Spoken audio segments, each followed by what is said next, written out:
Dragoman. We're having a discussion recorded for your benefit with one of our prominent China counsellors, Kerry Brown, who is with us.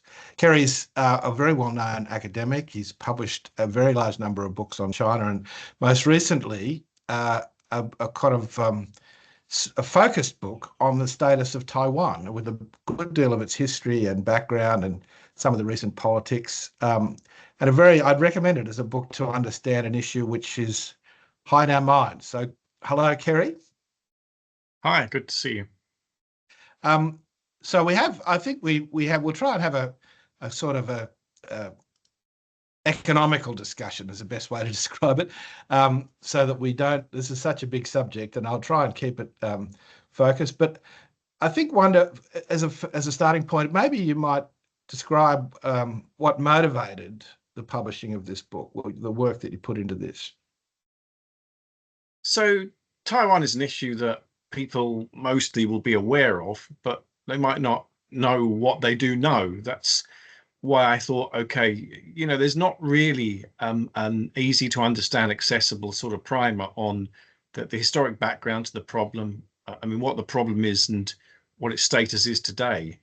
And I thought, there's lots of really amazing technical stuff, very specialist stuff, amazing scholars doing stuff on Taiwan's international position and domestic politics, but nothing which is sort of very belt and braces and very, kind of very straightforward. So this is really an attempt to do that in one book, do the history, do the current politics, do the geopolitics at the moment, and explain why Taiwan is a global issue and why it matters to everyone. Thanks, Kerry. And I guess, the thing that brings it into focus for all of us, I guess, is the constant focus that Taiwan has in the notion of conflict between particularly China and the United States. And from a Chinese point of view, the leadership, particularly Xi Jinping, quite recently actually in Brazil, and China generally talk about the Taiwan issue as a red line over which others shouldn't cross. And it seems to be, from an outsider's point of view, to be a pretty straightforward issue in the sense that China sees Taiwan as a domestic concern, but it's obviously not simple. So how should we think about that? Well, there's a lot of kind of issues where sovereignty is contested. North and South Korea both claim that they're the principal representative of a country. We have issues between Israel and Gaza, for instance, and the Palestinian territories. This is not an uncommon issue. What is strange is that Taiwan as an island, since 1949 and the end of the Civil War between the communists and nationalists, has had a very distinctive identity.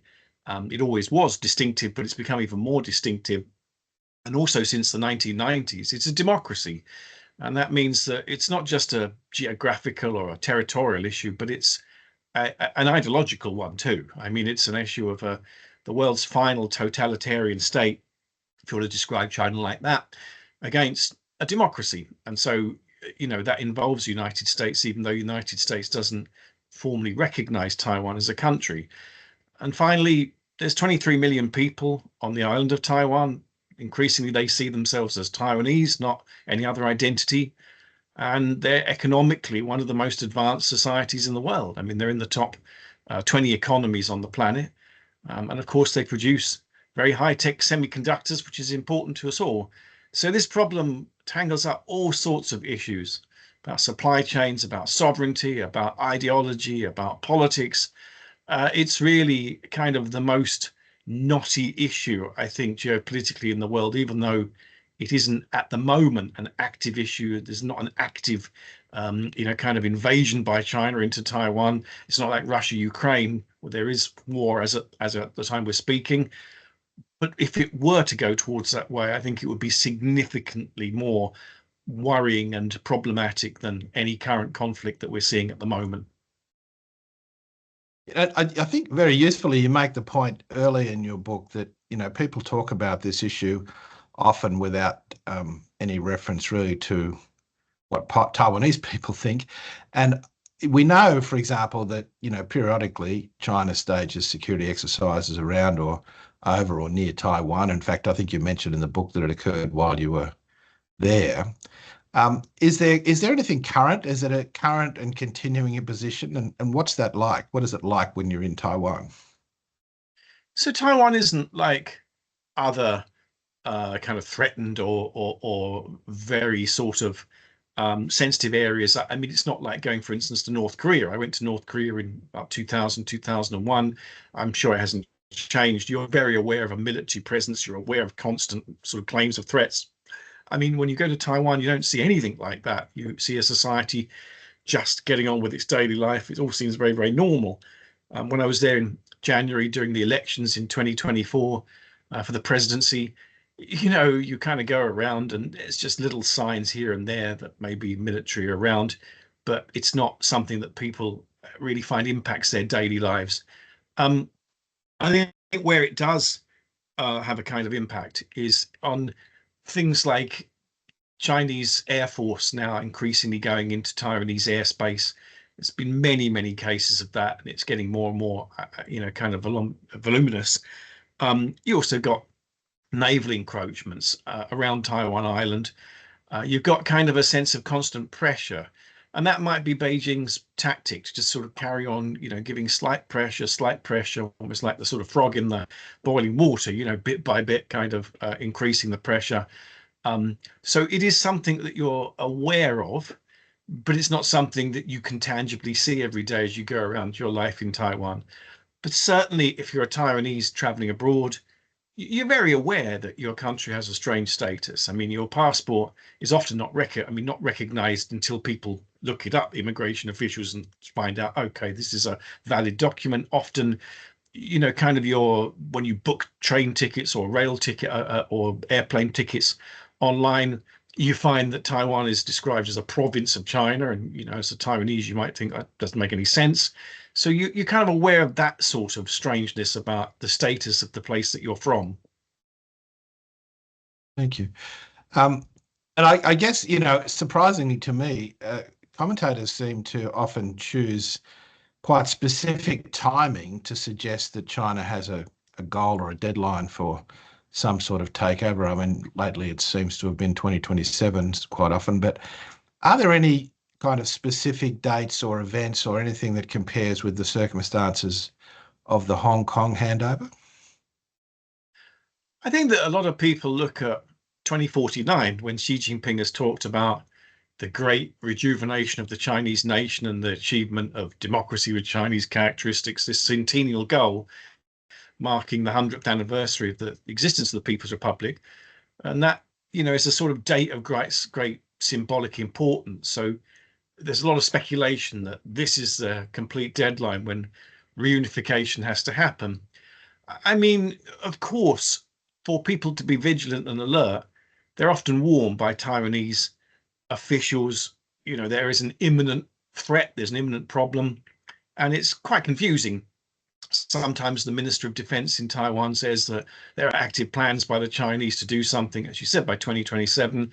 And then you get the Minister of Defense in Washington, the Secretary of State for Defense saying, well, no, we don't see that. We're seeing something different, something more complicated.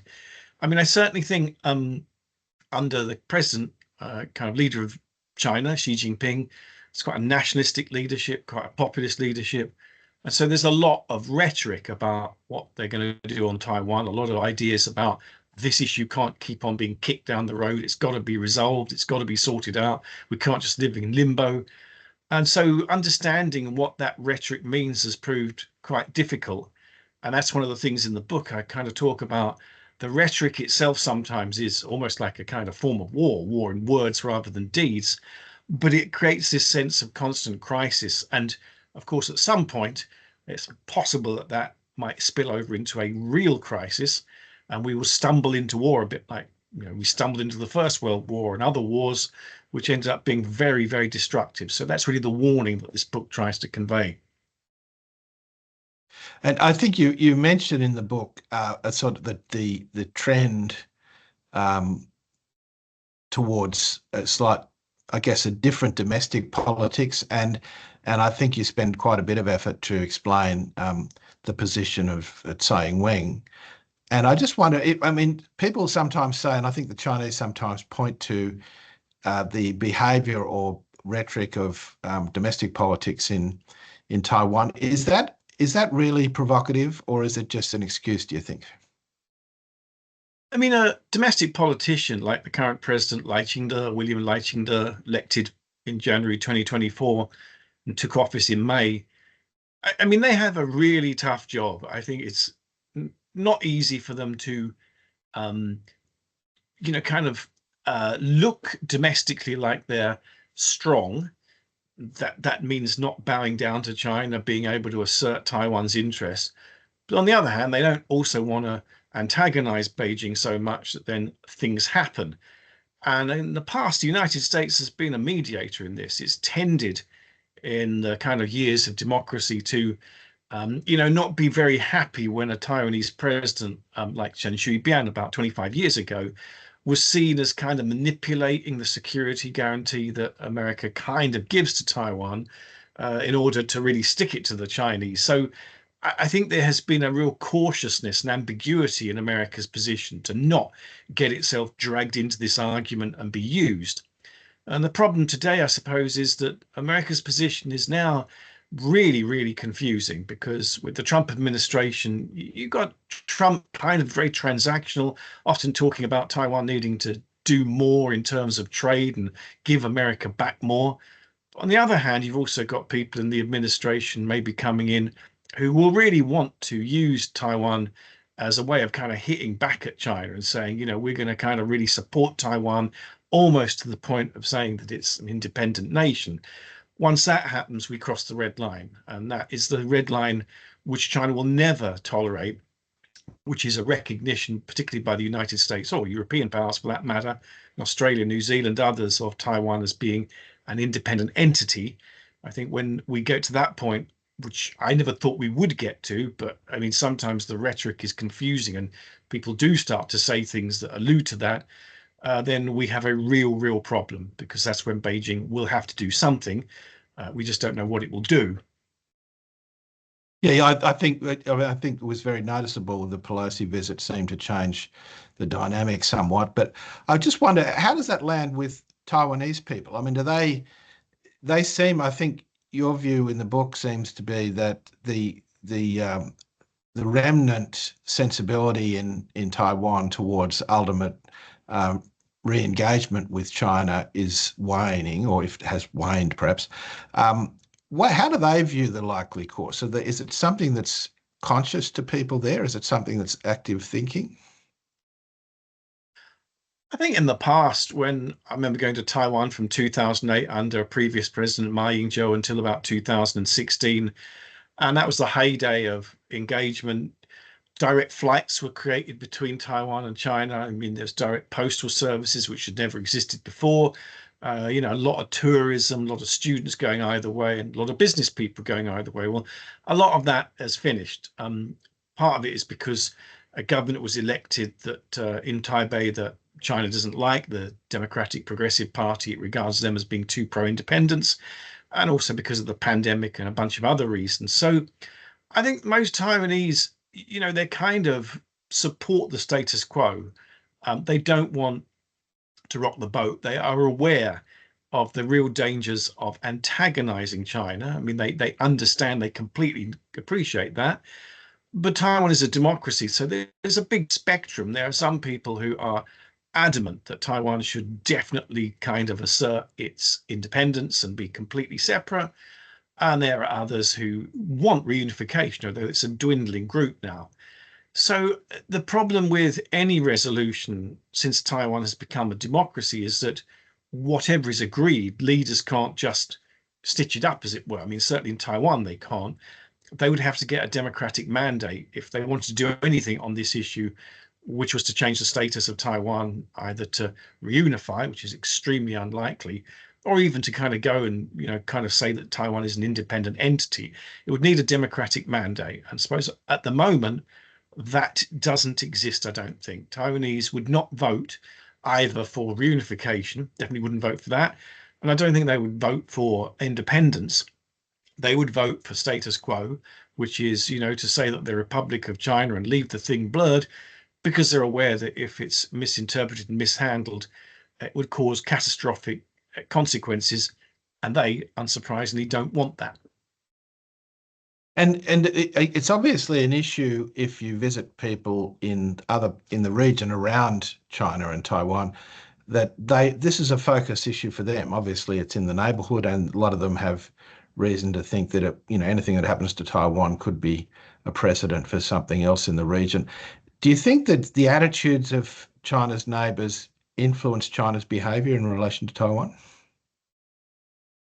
I think that China lives in a very tough neighborhood. I mean, it's got 14 neighboring countries, and they range from North Korea to Russia, Afghanistan, Pakistan, India.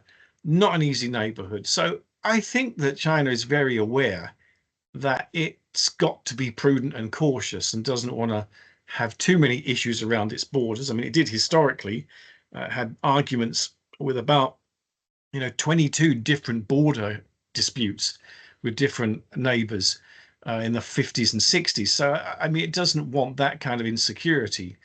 And on the whole, I think within that context, it's likely that China is going to be cautious no matter what the rhetoric is like. What other countries think around it? I mean, I think certainly in recent years, and that's the last 3 or 4 years since 2020, I guess countries have become more wary and more worried about China's role in the region. Its military capacity is greatly increased now. Its naval assets are huge. I think Japan is talking about trying to revise its constitution and have a self-defense force, which is more like an army. South Korea is also, kind of uneasy, but then it's also complaining about America. So you've got a much more unstable area. And I think countries on the whole, they're happy to do business with Taiwan. They're happy to, have soft links. What I think is really clear, though, is that if the United States, I mean, if there were to be an escalation, if the United States didn't turn up to this conflict, if it basically said, we don't think this is a priority, we are not going to stand by Taiwan. I mean, that's unlikely, but it's possible. I don't think anyone else will turn up too. So that's why Taiwan has very, very deep links with the United States. It lobbies the United States. It's often, kind of trying to assert its interest in Washington because that's the absolutely key relationship.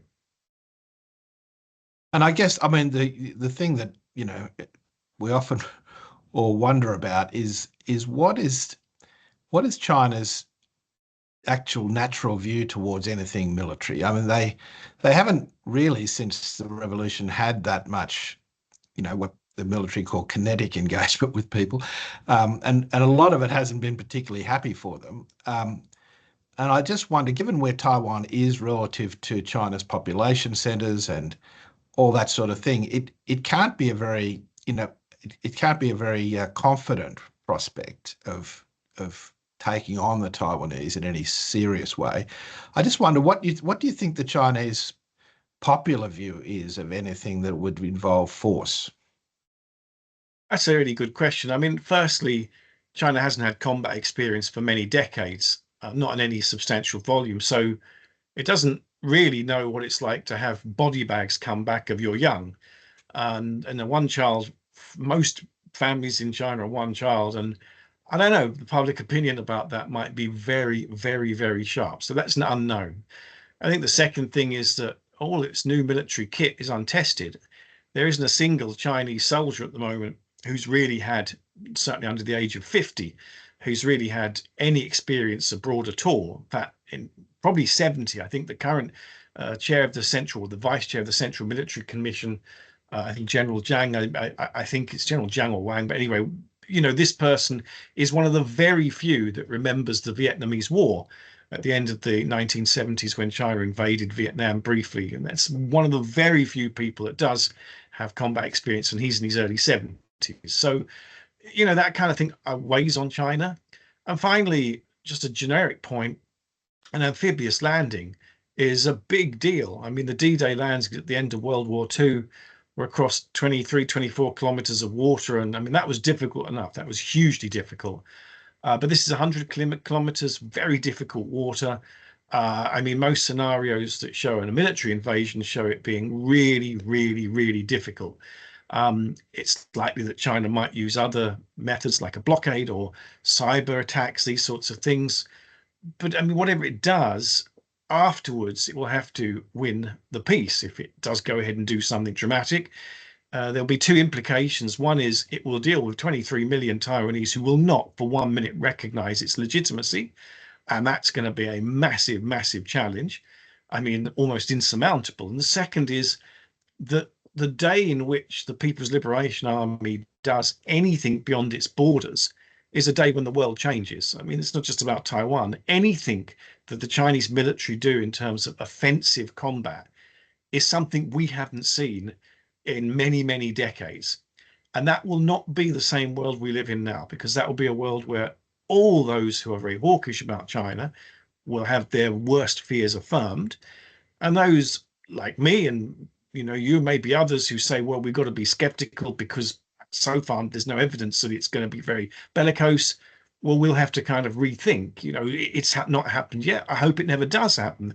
But we have to acknowledge that any combat experience that China engages in is going to be a geopolitically symbolic, you know, highly symbolic moment that will change the world in which we live in ways that we can't really foresee and we can't map out very easily at the moment. Thanks, Kerry. And maybe on that point, just to finish up, it's noticeable to those of us who watch these things that Xi Jinping, when he expressed his, I think, 4 red lines recently in a very public forum, more than once actually, the first of them is Taiwan. And is there any significance in that other than the obvious, do you think? I think the significance is that China is anxious about what the administration and America in particular and others might do. I think it's very anxious about people instrumentalizing Taiwan as an issue to try and, you know, hit back at China. And there are plenty of politicians, particularly in America, but elsewhere, who will kind of say very blithely, well, we should, you know, put an embassy in Taipei, or we should recognize Taiwan. I mean, a surprising number. And I put some of the, you know, examples in my book.